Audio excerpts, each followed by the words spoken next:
Dalam gambar 2, 2 dimensi, 3 dimensi, dan tomogram tumbuk digambarkan untuk sistem koaksial yang menunjukkan distribusi udara di dalam CMC 0,5 Wt/sen pada berbagai kecepatan impeller pusat dan kecepatan jangkar konstan 10 rpm dalam mode pemompaan ke bawah dan mode co-rotating di bawah laju aerasi 0,1 volume udara per satuan volume cairan per menit, yang sama dengan 6 mili per menit.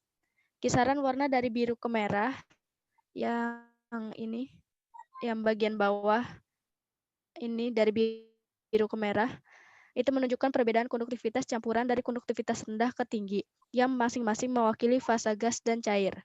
Dengan meningkatkan kecepatan impeller sentral seperti yang terlihat pada gambar 2, peningkatan warna biru menunjukkan bahwa gas distribusi lebih merata ke seluruh tangki dan ke arah dinding tangki. Ini ya, yang ini. Perataan warna biru.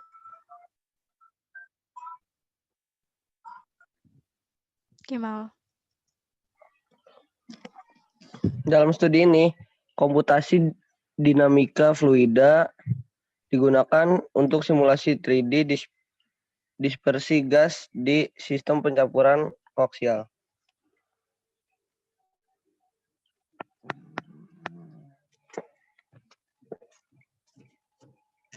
Geometri dari sistem pencampuran koaksial disiapkan oleh ANSYS Design Modeler, dan domain aliran dibagi menjadi 4 zona terpisah, termasuk 3 zona bergerak di sekitar 2 impeller pusat dan jangkar, dan 1 zona stasioner di sekitar sparger. Karena kecepatan yang lebih tinggi dan gradien konsentrasi di daerah sekitar impeller pusat, ukuran mata jaring yang lebih kecil dipilih bersama dengan inflasi di dekat impeller pusat untuk menangkap geometri kompleks dari pusat. Untuk memodelkan rotasi semua impeller, teknik jaring geser digunakan untuk menghubungkan stasioner dan daerah bergerak dengan zona antarmuka secara implisit. Menurut Kurtowski et al. Dan Kopkar et al., gaya drag adalah gaya dominan dalam tangki pencampur aerasi dibandingkan dengan gaya lain termasuk gaya angkat. Model Schiller dan Naumann dipilih untuk perhitungan koefisien gaya drag.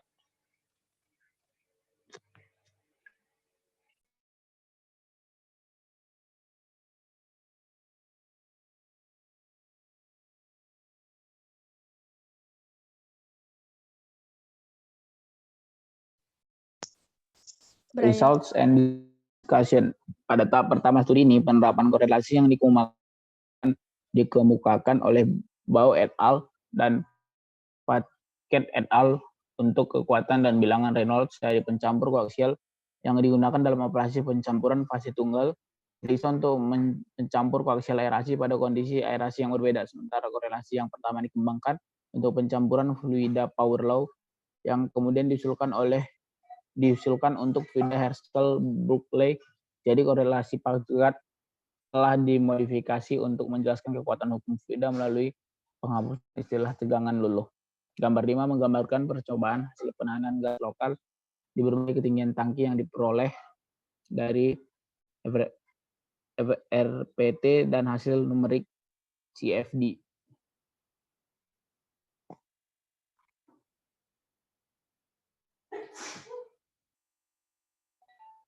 Tabel 3 menunjukkan hasil CFD dan data eksperimen dan kesalahan relatif pada 3 kecepatan rotasi koaksial yang berbeda mixer dalam pemompaan ke atas dari impeller sentral dan co-rotating mode di bawah laju aerasi 0,1 ppm. Data ini menunjukkan kesepakatan yang baik antara hasil eksperimen dan komputasi.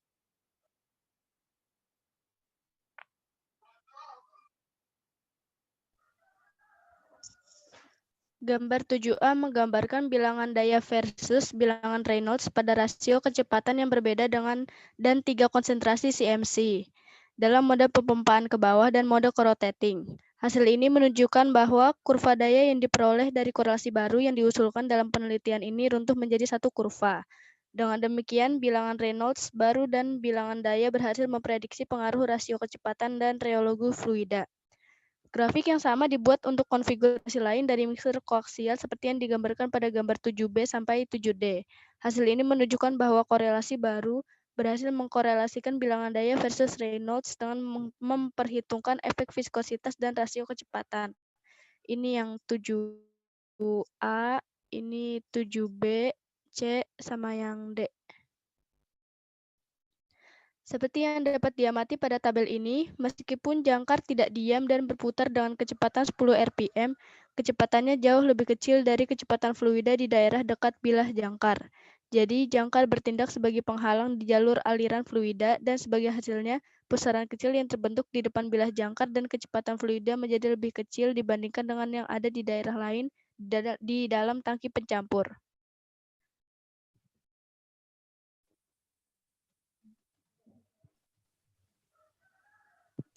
Pada tabel di atas, konstanta persamaan 21 sampai 23 terdaftar untuk mode pemompaan ke atas, pemompaan ke bawah, co-rotating, dan counter-rotating untuk mixer koaksial.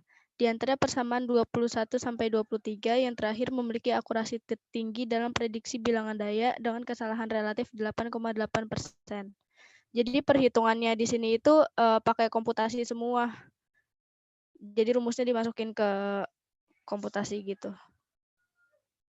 Ini hasilnya, yang tabel ini.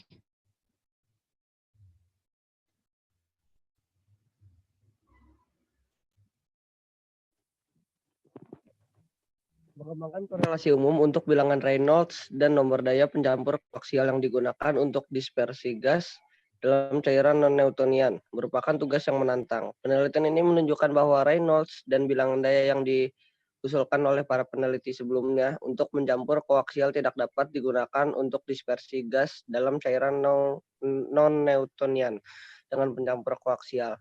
Dengan demikian, korelasi baru dikembangkan dengan memperkenalkan kecepatan dan diameter impeller ekuivalen baru dan menggunakan densitas dan viskositas campuran gas cair.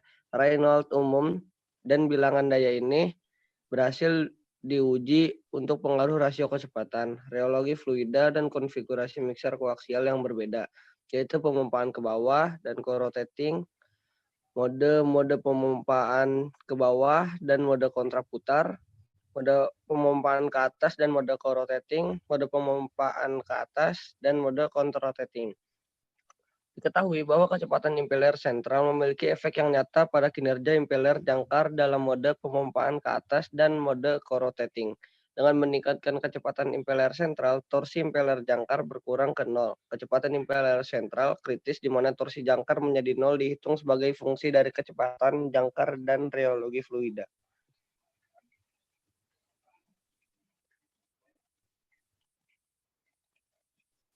Demikian presentasi dari kelompok 7.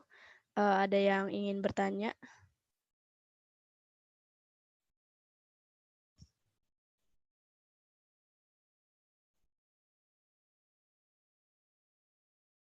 Menjawab pertanyaan Marcelinus.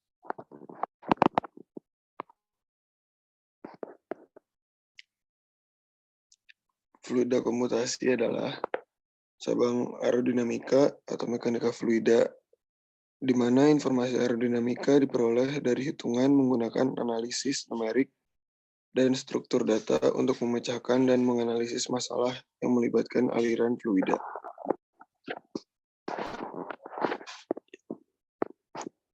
Apakah udah jelas, Marcelinus?